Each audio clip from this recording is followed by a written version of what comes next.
So guys अभी अभी मैंने देखा है कि एस्ट्रल जो है, एस्ट्रल में एक Q3 रेवेन्यू राइजेस में इनका मिस हुआ है ये, मतलब कि इनका Q3 रेवेन्यू राइज नहीं हुआ है, मिस हुआ है।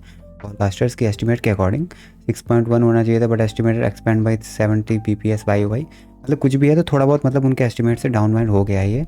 बट क्या है कि जब मैंने इसका चार्ट देखा एस्ट्रल का, तो बहुत ही बढ़िया चीज़ दिखी है चार्ट में कि अगर आप वीकली चार्ट खोलोगे ना, तो आपको एक क्लियर दिखेगा कि ये क्लियरली इस जोन से तो इसने रेजिस्टेंस ले ही रहा है, ठीक है ना, इस जोन से ये, बट कंटिन्यूसली ये इस जोन से भी सपोर्ट ले रहा है ऑलरेडी, ठीक है ना। अगर हम लोग इसको ड्रॉ नहीं करें तो प्रीवियस अगर हम लोग मैच करेंगे यहाँ पे, ठीक है, जस्ट बाई केस हम लोग एक स्ट्रेट अगर सपोर्ट यहाँ पे ड्रॉ करते हैं, तो मेनली ये यहाँ से सपोर्ट लेने की कोशिश कर रहा था इतने टाइम से, ठीक है ना।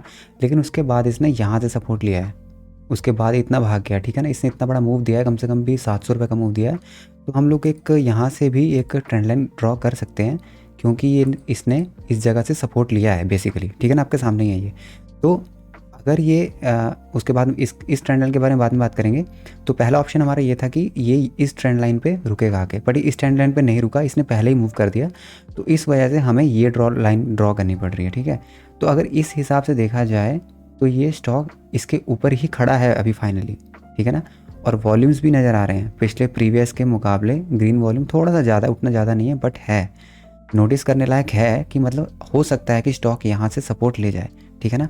और ओवरऑल ये चार्ट बहुत ही बढ़िया है, ठीक है ना। ये एक देखा जाए तो फ्लैग की जो, ये बेसिकली फ्लैग है, ये उसका पोल है। तो बेसिकली ये हो सकता है कि ये फ्लैग को रेस्पेक्ट करता हुआ ये ऊपर की तरफ जाए, बट ये भी हो सकता है कि ये चैनल को ब्रेक करता हुआ नीचे की तरफ भी आए, क्योंकि ये चैनल कभी कभी ब्रेक भी हो जाती है नीचे की तरफ।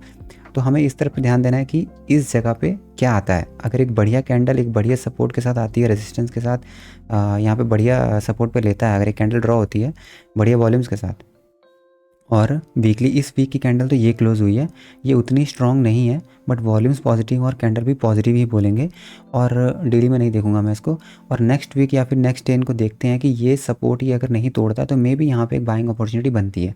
बट अगर यहाँ पे बढ़िया कैंडल वॉल्यूम्स के साथ नहीं आती हैं, तो मे बी ये इस प्रीवियस सपोर्ट पे रेजिस्ट अपना ये सपोर्ट ले लेगा प्रीवियस सपोर्ट पे, तो उससे ज़्यादा तो फर्दर नहीं गिरेगा आई गेस।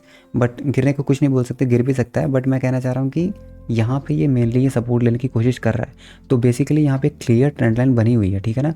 तो मे बी यहाँ से ये सपोर्ट लेके एक लंबा मूव दिखाने को मिले, और ओवरऑल चार्ट बहुत पॉजिटिव है, ठीक है ना। लेकिन जो इन्होंने बोला है कि एस्ट्रल का Q3 रेवेन्यू फॉरकास्टर के अकॉर्डिंग मिस हुआ है 6.1, but EBITDA margin expand to 70 BPS, मतलब कि यहाँ पे कुछ उतना खतरे वाली बात नहीं है, मतलब कि इनका प्रॉफिट में आया होगा, बट उतना नहीं आया जितना उन्होंने एस्टिमेट लगाया था। लेकिन चार्ट में ओवरऑल पॉजिटिव है, यहाँ पे कुछ भी नेगेटिव नहीं लग रहा है। ओके, यहाँ पे ग्रीन रेड कैंडल आई है, बड़ी कैंडल, बट वहाँ से कुछ इतना बड़ा फॉल देखने को नहीं मिला है, एक्चुअल में ऊपर ही गया था स्टॉक, ठीक है ना। तो यहाँ पे एक बढ़िया, और दूसरी बात यह है कि यहाँ पे ऑलरेडी स्टॉक बहुत ही रिटेस्ट ले चुका है, ठीक है ना। 2400 से 1500 पे आ चुका है ऑलरेडी, तो ये अभी कम से कम भी अपना हाफ पे आने वाला है।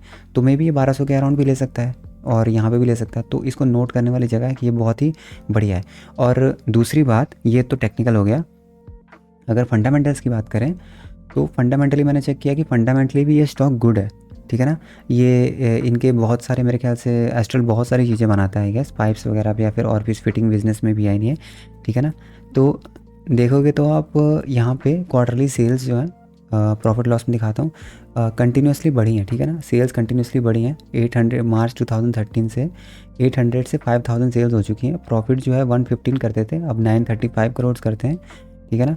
और इंटरेस्ट जो है इनका नॉर्मल इंटरेस्ट है, मतलब कि इन्होंने लोन कम लिया हुआ है, 40 अराउंड ही है, ठीक है ना। नहीं तो कहीं कहीं 100 200 हज़ार करोड़ भी होता है, यहाँ से पता चल जाता है, ठीक है ना। स्क्रीनर साइट है ये, यहाँ पे एस्ट्रल मारा मैंने, ऊपर सर्च किया और यहाँ पे पूरी उसकी जन्म पुट्टी खुल गई है, ठीक है ना। और उसके बाद फिर ये टैक्स वैक्स डिडक्ट होकर जो बचता है प्रॉफिट इनके पास ऑलरेडी, तो वो 60 79, ये एक्चुअल में बढ़ा है लगातार, ठीक है ना।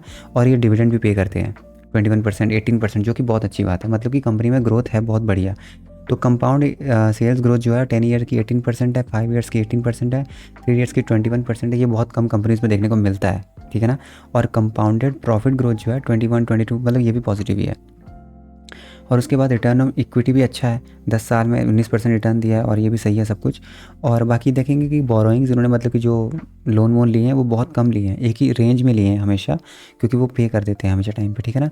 तो लाइबिलिटीज़ भी इनकी 5,500 से 4,700 हो गई है, और अच्छा है मतलब कि इनका, ठीक है ना। और यहाँ पे है कि ऑपरेटिंग एक्टिविटीज़ से कितना ये लोग कमाते हैं, और इन्वेस्टिंग एक्टिविटीज़ में कुछ खास नहीं कमा पा रहे हैं, बट ओवरऑल ये ठीक है, उतना लॉस में नहीं है, पॉजिटिव में ही जाते हैं, ठीक है ना।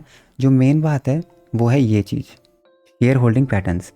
प्रमोटर क्या होल्ड करता है, एफआईआईस क्या होल्ड करता है, डीआई क्या होल्ड करता है, गवर्नमेंट और पब्लिक क्या होल्ड करती है, ठीक है ना। तो प्रमोटर्स देख रहे हो आप, कभी भी किसी स्टॉक में अगर आपको नेगेटिव ढूंढना है, मतलब कि प्राइस में फॉल आ रहा है, तो सबसे पहले यहाँ पे आप देखो कि प्रमोटर बैठा है कि नहीं वहाँ पे। इसका क्या है कि मार्च 2000, क्योंकि प्रमोटर ही प्रमोट करते हैं ना अपनी पूरी कंपनी को, यहाँ पे बहुत बड़े बड़े लोग बैठे रहते हैं।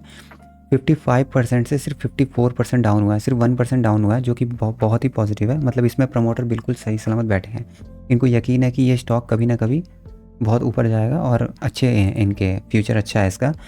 एफ जो है वो भी 17% से 21% हुआ है, इंक्रीज़ हुआ है। डी जो है वो 12% 13% हुआ है, ये भी इंक्रीज़ हुआ है। जो गवर्नमेंट है उसका कोई स्टेक नहीं है शुरू से, उसको छोड़ दो। पब्लिक जो है 13% से 10% हुई है, जो कि पॉजिटिव है। तो ओवरऑल ये स्टॉक जो है टेक्निकली भी पॉजिटिव है और फंडामेंटली भी पॉजिटिव है, और बस वेट करना है एक सही जगह पे ये मिल जाए, और एक बढ़िया जहाँ पे एक जोन में क्रिएट होते हुए अभी तो दिख तो रहा है यहाँ पे जोन में, लेकिन हो सकता है कि ये वाला लेवल ये ब्रेक करके नीचे आ जाए और कहाँ पे बढ़िया सपोर्ट करे। तो मेनली आपको देखना है कि एक बढ़िया कैंडल कहाँ पे बनती है और एक बढ़िया वॉल्यूम के साथ कहाँ पे बनता है। बाकी धीरे धीरे छोटे छोटे क्वांटिटी लेके इसको एवरेज किया जा सकता है, बट एवरेज करने में बाद में फिर वो लॉस बड़ा शो होने लगता है जब ये स्टॉक, अभी मार्केट कुछ सही भी नहीं है, निफ्टी ओवरऑल सही नहीं है, तो उस वजह से थोड़ा सा मतलब इसको अपनी वॉच लिस्ट में रखो। और जो लोग नोटिस करते हैं ये सब चीज़ें और लॉन्ग टर्म के लिए होल्ड रखते हैं, इसको वॉच लिस्ट में रखो और एक बढ़िया सपोर्ट पे इसको लेने की कोशिश करो, क्योंकि ये ओवरऑल स्टॉक बहुत ही बढ़िया दिख रहा है, ठीक है। और अपनी रिस्क पे ही बाई करना भाई सब कुछ। बाकी मेरा काम आपको बताना कि कौन सा स्टॉक अपने सपोर्ट रेजिस्टेंस पे घूम रहा है और कौन सा फंडामेंटली और टेक्निकली अच्छा है, ठीक है ना। तो टेक्निकली तो आपको बता दिया मैंने कि यहाँ पे कुछ भी बड़ी ग्रीन रेड कैंडल्स नहीं है और कुछ भी बड़े बड़े कैंडल्स के साथ फॉल नहीं हुआ है, ये खाली एक रीटेस्ट है, ये खाली एक रीटेस्ट है क्योंकि बढ़ने का, और ये लगातार अपना हायर हाई बना रहा है, higher high higher low, higher high higher low, ठीक है ना। ये जब ये तोड़ के जब ये लोअर लो बनाना शुरू करेगा ना, तब डरने वाली बात होगी। अभी ये फ़िलहाल उस जोन में है बढ़िया, इस पर नज़र रखो। और एस्ट्रल जो है मेरे तरफ से थम्स अप है। Thank you.